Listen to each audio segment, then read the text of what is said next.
Hollywood bigwigs are accused of sexual abuse, and rumors on how Oscar Pistorius prepped for his day in court. Also, a delay in the Chris Brown case. Those are just some of today's legal headlines. And celebrity divorce attorney Vikki Ziegler joins us on the couch to go over today's big stories. So welcome. It's always a pleasure to have you here. Gorgeous ladies, how are you? Thank you. Thank you. 2 to 1, exactly. Let's talk about Chris Brown's assault trial, which was delayed because of the verdict for his bodyguard. So again, he got sentenced. Yeah, this is a big problem for Chris Brown. Apparently, and the rumor is that the bodyguard would be testifying if he does take the stand in his trial, that he's the one that assaulted this individual, not Chris Brown, which would obviously cause a huge case for him in the probation matter, because obviously he's facing possibly 6 months in the assault trial and then another 4 years in jail if convicted for the violation of probation.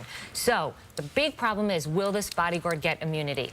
Oh, wow. Big deal. I don't know. Very questionable. And the whole case about immunity is that this bodyguard wants to appeal his conviction, and he doesn't want to get on the stand and testify against himself. The right to self-incrimination, he wants to preserve that. So I don't know what they're going to do, and Chris Brown's attorneys are working overtime to make sure. Garagos is making that money. Garagos is going crazy, but this is a big deal. This is not just a normal assault case. Yes. In fact, he gets convicted, he can go for 4 years in jail for the California case with the Rihanna probation situation. He violated that in 2009. So if that wasn't hanging over him, this wouldn't be as big of a deal, but because it is, major problems, legal issues. Wow. Okay, you'll have to keep us posted. But now let's move on to this one. There are accusations that Oscar Pistorius took some acting lessons before his testimony. What are your thoughts on this? My beautiful country, South Africa. Last time I told you my parents are from South Africa. My aunt's here now, and we're talking about it. What's the scuttlebutt going on?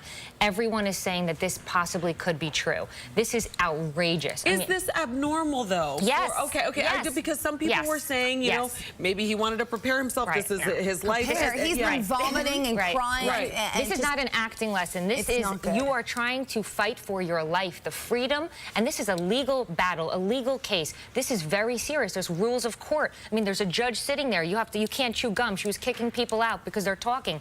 You're fighting for your life. You're not taking an acting lesson and trying to get into a movie. Really bizarre. Has someone come forward, an acting coach or a source saying that they know he took these classes? A third party, a woman that wrote, she's from New Jersey, but that was covering, she was a reporter in South Africa, said she knows this person. They said he was taking classes, but it hasn't been verified. But wouldn't it be great if they put on the witness list this acting coach and brought them into the court? I would be doing that certainly if I was in the prosecution. Oh my God, I'd be chomping at the bit if that were the case. Unbelievable. All right, let's talk about now the man accusing X-Men director Brian Singer of molesting him. We just talked about this recently when he was underage. Now again with the statute of limitations, what does this do? Right, so everyone has to understand, usually once a case is old or you can only charge somebody after 5 years, the statute is told, which means it stops. So even though these alleged allegations happened years and years and years ago, the court allows you to file an application if it's right in the right place. Now, it's filed in Hawaii in federal court. Apparently, they filmed there. That's where they say they have jurisdiction, but that can't be proven. I suspect the defense attorneys are going to be trying to fight venue, saying it's not ripe, this is defamatory, they don't have a claim, and they're going to try to kick it out. But that's what everyone's asking about. How do you file charges from 10, 15 years ago? That's why, because sex abuse cases can be told in the state, in Hawaii, meaning that even though it stops at a certain time, the courts say, you know what, these are such serious charges, and when there are allegations against a child, you can still bring them even though the time has told. Well, here's something else that I thought was very interesting and also very damaging is that he's also naming other Hollywood bigwigs. So I think that just by naming these people, even he's already putting them in the court of public opinion. Sure, you know, killing people's reputation. I mean, I think Hollywood is really turned upside down over these allegations from some of the friends I've been talking to in California.